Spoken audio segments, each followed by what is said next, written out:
குரு அடி போற்றி.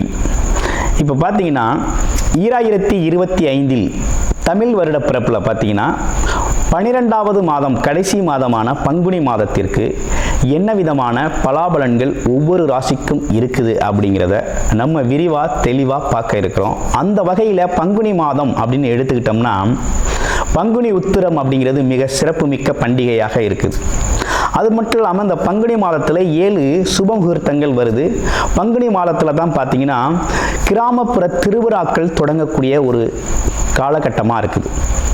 இந்த பங்குனி மாதத்தில் சூரிய பகவான் பார்த்தீங்கன்னா காலச்சக்கரத்தின் 12வது ராசியான மீனம் ராசியில் அமர்ந்து அருள்பளிக்கக்கூடிய ஒரு அற்புதமான மாதமாக இந்த மாதம் இருக்குது. இந்த மாதத்தை பொறுத்த வகையில் பல்வேறு விதமான சிறப்பு பண்டிகைகள் இருந்தாலும் திருவிழாக்களும் திருமணங்களும் அதிகமாக நடக்கக்கூடிய ஒரு மாதமாக இந்த பங்குனி மாதம் அப்படிங்கிறது அமைஞ்சிருக்கு. நேயர்கள் அனைவருக்கும் இந்த பங்குனி மாதத்தில் ஒவ்வொரு ராசிக்கும் எப்படி இருக்கும், என்னென்ன விசேஷங்கள் இருக்குது, என்ன செய்யலாம் என்ன செய்யக்கூடாது, என்ன விதமான வழிபாடுகள் செய்யலாம் அப்படிங்கிறதை பற்றியும் என்னென்ன முயற்சிகள் கை கொடுக்கும் அப்படிங்கிற பற்றியும் முழுமையாக தெளிவாக நம்ம பார்க்க இருக்கிறோம். நம்ம வீடியோவை தொடர்ச்சியாக நீங்கள் முழுமையாக பாருங்கள். இப்போ உங்களுடைய ராசிக்கு எப்படி இருக்கு அப்படிங்கிறத இப்போ பார்க்கலாம். விருச்சிக ராசி காலச்சக்கரத்தின் 8வது ராசியான விருச்சிக ராசி செவ்வாய் பகவானோட ஆதிக்கம் நிறைந்தவர்களாகவும் குரு பகவானின் பார்த்தீங்கன்னாக்க குரு பகவான் இந்த காலகட்டத்தில் நேரடியாகவே உங்கள் ராசியை பார்க்குறார். சமசப்தமாக 7க்கு 7 ராசியை பார்க்குறாரு. முதல்ல விருச்சிக ராசி அப்படிங்கிறது எப்படி இருக்கும், நம்ம எப்பேற்பட்ட குணாதிசயத்தோடு இருக்கிறோம் அப்படிங்கிறதெல்லாம் தெரிஞ்சுக்கணும். விருச்சிக ராசி அப்படின்னு எடுத்துக்கிட்டோம்னாலே கொஞ்சம் மனநிலையில் ஒரு தடுமாற்றம் அப்படிங்கிறது வந்துக்கிட்டே இருக்கும், அப்பப்போ வந்துக்கிட்டே இருக்கும். அதே போல் மனம் ரொம்ப ஆழ்ந்து யோசிக்கக்கூடிய ஆற்றல் உண்டு. எதையுமே ரொம்ப டீப் திங்கிங், ரிசர்ச், கண்டுபிடிப்பு அப்படிங்கிறதெல்லாம் விருச்சிக ராசி அன்பர்களால் நிறைய பேர் நிகழ்த்தப்பட்டிருக்கு. விருச்சிக ராசி அப்படிங்கிறது பார்த்தீங்கன்னா மனம் ரொம்ப ஸ்ட்ராங்காக செயல்படும். சில பேருக்கு ரொம்ப வீக்காக செயல்படும். சில பேருக்கு மாறி மாறி செயல்படும். நல்லா இருக்கிறது மாதிரி இருக்கும், திடீர்னு கோவப்படுவாங்க. கோவப்படுறது மாதிரி இருக்கும், திடீர்னு பார்த்தா ரொம்ப நட்புறவு பாராட்டுவாங்க. இந்த மாதிரி அமைப்பு இருக்குது. ஆனால் இருந்தாலும்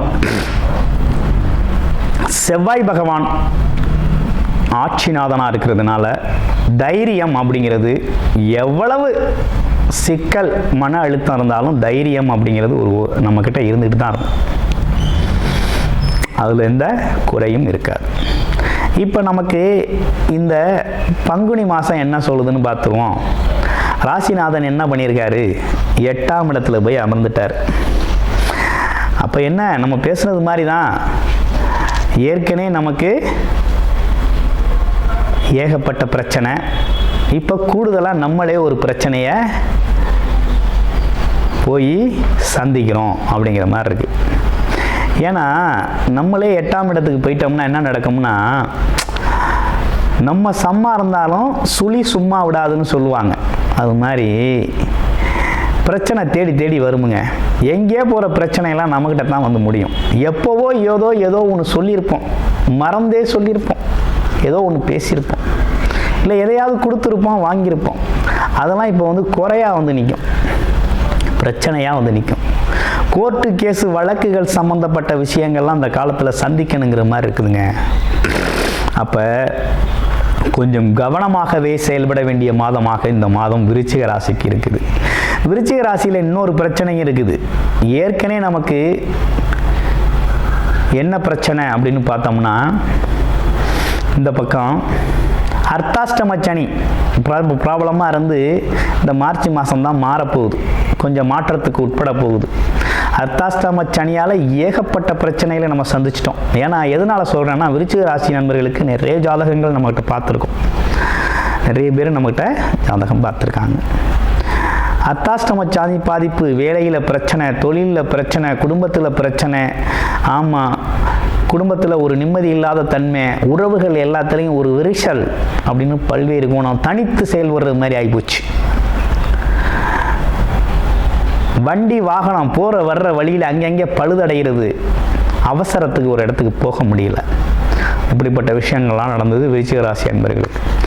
இப்போ என்ன நடந்திருக்கு அப்படின்னா, ஒரு பக்கம் அந்த அர்த்தாஷ்டம சனி பாதிப்பு குறைஞ்சாலும் இன்னொரு பக்கம் ராசிநாதன் பார்த்தீங்கன்னா இப்போ கொஞ்சம் வலுவில்லாமல் இருக்கிறதுனால கொஞ்சம் நெகட்டிவ் தாட்ஸ் வரும், எதிர்மறை எண்ணங்கள் தோன்றும், எதை பார்த்தாலும் பிடிக்காது, எதை பார்த்தாலும் பழைய கசப்பான உணர்வுகள் இந்த காலத்தில் வந்து மனதை புண்படுத்தும். இல்லைன்னா நமக்கு யாராவது ஒருத்தன் வந்து கசப்பான உணர்வுகளை தள்ளி விட்டுட்டு போவாங்க, இல்லைன்னா பழி பாவங்கள் வந்து சேரும். ஆமாம், அவச்சொல் சேரும். இப்படிப்பட்ட விஷயங்கள்லாம் உண்டு. கோர்ட்டு கேஸு வழக்குகள் ஏதேனும் நிலுவையில் இருக்குன்னா அங்கெல்லாம் போயிட்டு வர்றது மாதிரி இருக்கும். அதனால் அதை கொஞ்சம் கவனமாக இந்த காலத்தை கையாளுங்க. கொஞ்சம் பொறுமையை கடைபிடிங்க. ஏற்கனவே நமக்கு மனசஞ்சலம் இருக்குது. அடிக்கடி ஆஞ்சநேயர் கோயிலுக்கு போங்க. ஸ்ரீ முருகன் வழிபாடு செவ்வாய்க்கிழமைகளில் தவறாது பண்ணிக்கங்க. வாழ்க்கை நல்லாயிருக்கும். கொஞ்சம் அமைதி மனதில் தோன்றும். அடுத்து 5ஆம் இடத்துல இருக்கக்கூடிய 7க்குடைய சுக்கிரன் 5ஆம் இடத்துல போய் அமர்ந்திருக்கிறாரு. அதே நேரத்தில் 11ஆம் அதிபதி அப்படின்னு சொல்லக்கூடிய 10, 11க்குடையவங்க 5ஆம் இடத்துல அமர்ந்திருக்காங்க. ஒரு பக்கம் நம்ம சரியில்லை, நம்மளை சுற்றி நம்மளை தேடி பிரச்சனைகள் வந்தாலும், மனதில் எதிர்மறை எண்ணங்கள் தோணாலும், மன அழுத்தம் ப்ரெஷர் இருந்தாலும், இன்னொரு பக்கம் தொழில் வேலை வருமானங்கிறது நல்லா இருக்குது. வருமானம், தொழில் வியாபாரம் செய்கிறவங்களுக்கு வருமானம் நல்லா இருக்குது. அதிர்ஷ்டம் இருக்குது. தொழில் வருமானத்தில் அதிர்ஷ்டம் இருக்குது. எதிர்பாராத பணவரவு, பொருள் வரவு எதிர்பார்க்குறது மாதிரி இருக்குது. குலதெய்வ அருள் பரிபூரணமாக இருக்குது. நல்லபடியாக குலதெய்வ அருள் இருக்குது. குழந்தைகளால் மிகப்பெரிய சப்போர்ட். குழந்தைகள் மிகப்பெரிய சப்போர்ட்டாக இருக்காங்க. குழந்தைகளோட தேவைகளை நிறைவேற்றுறீங்க. ஒரு பக்கம் தொழில் நல்லா இருக்கும், தொழில் செழிக்கும், தொழில் அதிர்ஷ்டகரமான வாய்ப்புகள் அமையுது. எதிர்பாராத விஷயங்கள் நடக்குது. ஆமாம், அது மட்டும் இல்லாமல் பார்த்தீங்கன்னா நீண்ட நாள் ஆசைகள் நிறைவேறப் போகுது. நம்ம பட்ட கஷ்டத்துக்கெல்லாம் ஒரு வழியாக ஒரு நல்ல தீர்வு கிடைக்கக்கூடிய வகையில் பணம், பொருளாதாரம், செல்வாக்கு, பணம் பொருளாதாரம் அப்படிங்கிற ஒரு விஷயம் கொஞ்சம் நல்லாவே அமையுது. அதில் ஒன்றும் கவலைப்பட வேண்டாம். ஆனால் இன்னொரு பக்கம் நம்மளோட உடல் மனம் ஆரோக்கியத்தில் கவனம் தேவைப்படுது.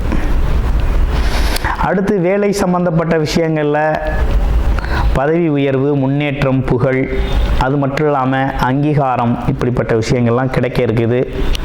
பயன்படுத்திக்கலாம் விருச்சிக ராசி அன்பர்கள். அடுத்து 4ஆம் இடத்துல இருக்க சனி, வண்டி வாகனங்களை மாற்றிக்கலாம்.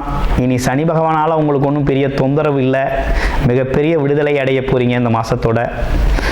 ஆமாம், அதனால் இனி தடைப்பட்ட காரியங்கள் அனைத்தும் தகர்த்தெறியப்பட்டு வெற்றிகரமாக மாறக்கூடிய அமைப்பு இருக்குது. கஷ்டத்திற்கான முழு பலனையும் இனி அனுபவிக்க போகிறீங்க.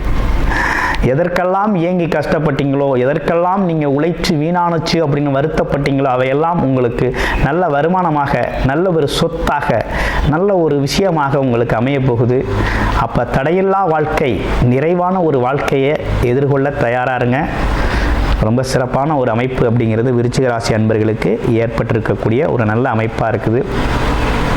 11ஆம் இடத்துக்கு ஏது 10க்கு போகிறாரு, அதுவும் கூட உங்களுக்கு நல்ல அமைப்பு தான். கிட்டத்தட்ட இனி வருகின்ற காலங்களில் விருச்சிக ராசி அன்பர்களுக்கு ரொம்ப நல்லாவே அமைஞ்சிருக்குது. விருச்சிக ராசியில் இருக்கக்கூடிய நட்சத்திரம்னு எடுத்துக்கிட்டோம்னா, முதல் நட்சத்திரம் விசாக நட்சத்திரம். கொஞ்சம் மதிப்பு மரியாதையை எதிர்பார்க்கக்கூடிய நட்சத்திரமாக இருக்குது. அதே நேரத்தில் உயர்வு சார்ந்து அதிகமாக யோசிக்கக்கூடிய நட்சத்திரம். நேர்மை, உண்மையை பேசக்கூடிய நட்சத்திரம். ஆமாம், அதனால் இவங்களை பொறுத்த வகையில் இந்த காலகட்டத்தில் பொறுமையும் நிதானமும் அவசியம். குரு பார்க்க கோடி நன்மை அப்படிம்பாங்க. அதே மாதிரி பார்த்தீங்கன்னா உங்களுக்கு குருவருளும் திருவருளும் நினைஞ்சிருக்குது. ஒன்றும் பயப்பட வேண்டாம். அடுத்த அனுச நட்சத்திரம். ஏதாவது சொந்த தொழில் செஞ்சு பொழைச்சிக்கலாம் அப்படின்னு சொல்லி அது சார்ந்த முயற்சிகளை செய்யக்கூடியவங்க. ஆமாம், அது மட்டும் இல்லாமல் உழைப்பை பிரதானமாக மனசில் எடுத்து செயல்படுத்தக்கூடியவங்களாக இருக்கக்கூடிய உங்களுக்கு இந்த காலகட்டத்தில் என்ன நடக்குது அப்படின்னா, தொழில் சார்ந்த அபிவிருத்தி அப்படிங்கிறது நல்லா இருக்கும். தொழில் சார்ந்த முன்னேற்றத்தில் ஒரு தொழிலில் ஒரு அதிர்ஷ்டகரமான வாய்ப்புகள் இந்த காலகட்டத்தில் அமையும். அது லாப நோக்கத்தோடு இருக்கும். ரொம்ப நல்லா இருக்கு. அடுத்து கேட்டை நட்சத்திரம். கேட்டை நட்சத்திரத்துக்கு எப்படி இருக்குது அப்படின்னு பார்த்தோம்னா, கேட்டை நட்சத்திரத்தை பொறுத்த வகையில் கமிஷன் தொழில்கள் கை கொடுக்கும். அதே போல் கொஞ்சம் புத்திசாலித்தனமாக செயல்படணும், கொஞ்சம் அவசரப்படாமல் இருக்கணும். அது மட்டும் இல்லாமல் கொஞ்சம் கவனமான செயல்பாடு அப்படிங்கிறது உங்களுக்கு ரொம்ப முக்கியம். இந்த காலகட்டத்தில் பொறுமையின் நிதானத்தையும் கடைபிடிங்க, வாழ்க்கை சிறப்பாக இருக்கும். கேட்டை நட்சத்திரத்தை பொறுத்த வகையில் கொஞ்சம் கல்வி கேள்வி ஞானம் இருந்தாலும் இன்னொரு பக்கத்தில் பார்த்தீங்கன்னாக்க இந்த காலகட்டத்தில் நீசமடைஞ்சிருக்குது.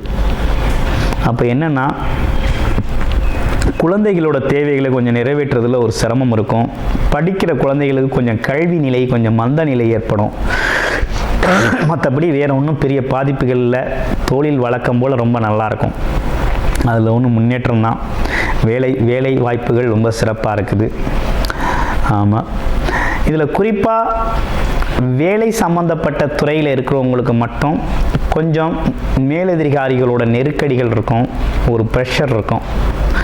ஆமாம், மற்றபடி ஒரு சின்ன தொல்லைகள் இருக்குமே தவிர மற்றபடி தொழில் வியாபாரத்தில் இருக்கவங்களுக்கு நல்ல முன்னேற்றம் இருக்குது.